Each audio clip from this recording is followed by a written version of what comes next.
Hamas और Israel में शदीद झड़पें जारी हैं, जिसमें इसराइली अफवाज को भारी जानी और माली नुकसान उठाना पड़ रहा है। ऐसी में दुनिया की बड़ी ताकतें मैदान में आ गई। सऊदी वली अहद शहजादा मोहम्मद बिन सलमान से अमरीकी कौमी सलामती के मुशीर जैक सुलेमान ने मुलाकात की। अरब मीडिया के मुताबिक अमरीकी कौमी सलामती के मुशीर जैक सुलेमान और सऊदी वली अहद मोहम्मद बिन सलमान के दरमियान मुलाकात सऊदी अरब में हुई, जिसमें इसराइल और फ़लस्तीन के दरमियान पायदार अमन के लिए किए जाने वाले इक़दामात पर बात की गई।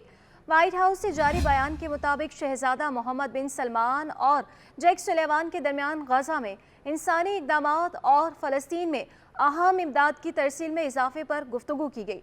मीडिया रिपोर्ट्स के मुताबिक अमरीकी कौमी सलामती के मुशीर इसराइल का भी दौरा करेंगे, जहां वो इसराइली वज़ीर आज़म नेतन्याहू समेत इसराइल की वार कैबिनेट के अरकान से मुलाकात करेंगे। इस हवाले से व्हाइट हाउस की तर्जुमान जान करबी ने कहा है कि जैक सुलेमान अपने दौरे इसराइल के दौरान गजा में हमास के अहदाफ को निशाना बनाने के लिए मजीद हमलों की ज़रूरत पर भी बात करेंगे। इससे पहले व्हाइट हाउस की जानिब से गजा में इसराइली बर्बरी के खिलाफ बयान भी आ चुका है। व्हाइट हाउस ने कहा है कि अमेरिका ने इसराइल को गजा में शहरियों की अमवात पर अपनी तशवीश से आगाह कर दिया। अमरीकी कौमी सलामती के मुशीर जान करबी ने कहा कि हमने फौजी कार्रवाई के खिलाफ कानूनी चाराजोई से आगाह कर दिया है। अमरीकी सदर जो बाइडन ने भी इसराइली वज़ीर आज़म को खबरदार किया था कि गजा पर अंधाधुंध बमबारी से इसराइल आलमी हिमायत खो रहा है। अमरीकी सदर का कहना था कि मौजूदा इसराइली हुकूमत इसराइल की तारीख की सबसे कदामत परस्त हुकूमत है। ये हुकूमत इसराइल के लिए मुश्किलात पैदा कर रही है। जो बाइडन का ये कहना था कि नेतन्याहू को समझना होगा कि आलमी दबाव के बाद मुस्तकबिल में फ़लस्तीनी रियासत के क़याम से इनकार नहीं कर सकते, क्योंकि ये बहुत मुश्किल होगा। दूसरी जानिब रूस भी हमास इसराइल तनाज़े पर खामोश नहीं है।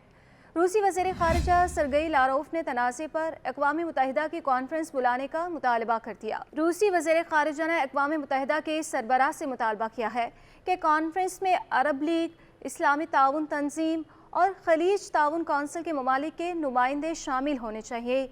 सरगेई लारोफ ने मज़ीद कहा कि फ़लस्तीनी शहरियों के साथ मुसलसल नाइंसाफ़ी की जा रही है। फ़लस्तीनी रियासत के क़याम का वादा किया गया था, लेकिन हम देख सकते हैं कि हर गुज़रते दिन के साथ गजा की सूरत हाल मज़ीद कशीदगी की तरफ जा रही है।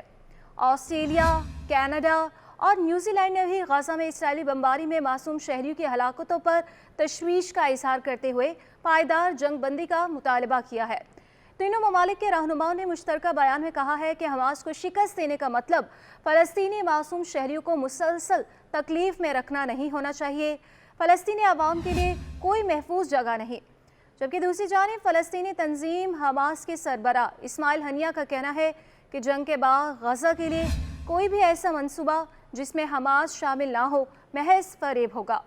हमास सरबरा इस्माइल हनिया का एक खिताब में कहना था कि इसराइली कार्रवाई के खात्मे और गजा और मगरबी किनारे में फ़लस्तीनियों के घरों की तामीर नौ के लिए बातचीत पर आमादा है।